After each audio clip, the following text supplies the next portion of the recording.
I'm proud women can speak up and not be stoned. Mila Kunis wades into disgraced Harvey Weinstein sex scandal. After being warned he was like Jabba the Hutt by a co-star, Mila Kunis has waded into the Harvey Weinstein sex scandal, saying she's proud that women can speak out against assault without being stoned, hung or berated.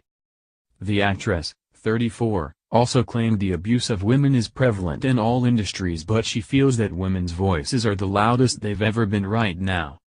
The Black Swan star, who has been vocal about sexism in Hollywood in the past, added that she hopes everything fixes itself as she discussed the dozens of women who have accused Weinstein of sexual harassment.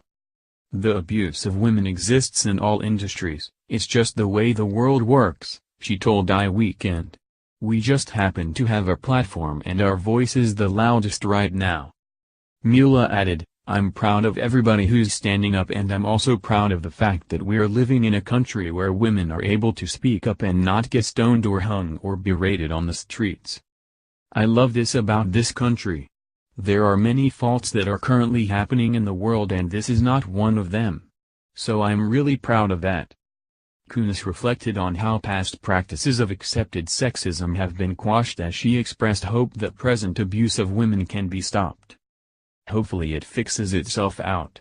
If you remember, back in the day it was, socially speaking, okay to hit your wife a little bit, she said. It was okay to slap your wife and say, she was out of line, give her a backhander. So we found a way to deal with that and we'll find a way to deal with this. Gwyneth Paltrow, Angelina Jolie and Cara Delevingne are among more than 80 women who have come forward to accuse Weinstein of sexual harassment and assault. Weinstein is now said to be in rehab and his spokeswoman says he unequivocally denies any allegations of non-consensual sex. Mila's comments come after her co-star Melissa Sagemere claimed she warned her and Kirsten Dunst about Weinstein while they were filming Get Over It for Miramax in 2000. Melissa said Weinstein made sexual advances on her 3 times, and on one occasion trapped her in his Toronto hotel room and told her she could not leave unless she kissed him on the lips.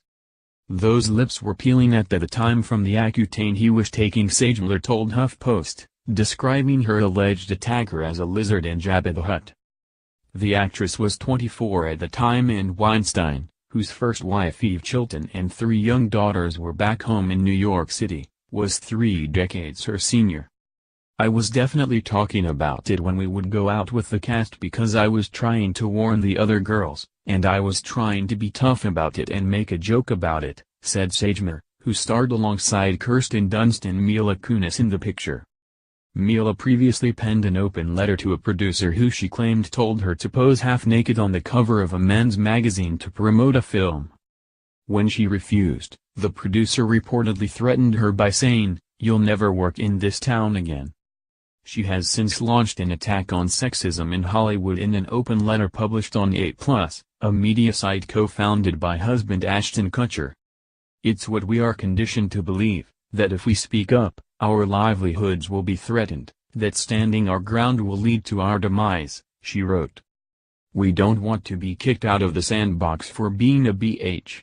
So we compromise our integrity for the sake of maintaining the status quo and hope that change is coming. She explained that after paid less and insulted based on her gender, she launched her own production company, Orchard Farm Productions, with 3 other women. Kunis went on to say she's standing up against the microaggressions that devalue the contributions and worth of hard-working women.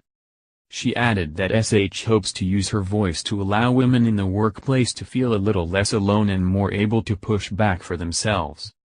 Mila married her That 70s Show co-star Ashton in 2015 and has 2 children with him, 3-year-old Wyatt and 1-year-old Dimitri. She revealed the pair are tough on parenting and are keen to give their children just one Christmas present each. I didn't realize how much crap your kid gets, until I had my own. My first Christmas as a mother, I realized this, grandparents give kids too much st, she said. My kids don't need toys delivered to our house, they just don't. And it's not what the holidays are about, which is also what Bad Moms Christmas demonstrates, the unnecessary consumption that happens during the holiday season. Discussing her struggles to balance a busy career and 2 young kids and a celebrity marriage, the Bad Moms star admitted she sometimes feels like a failure. "My husband and I both love what we do. We're a little bit workaholic, and we don't say this proudly, but I do think there's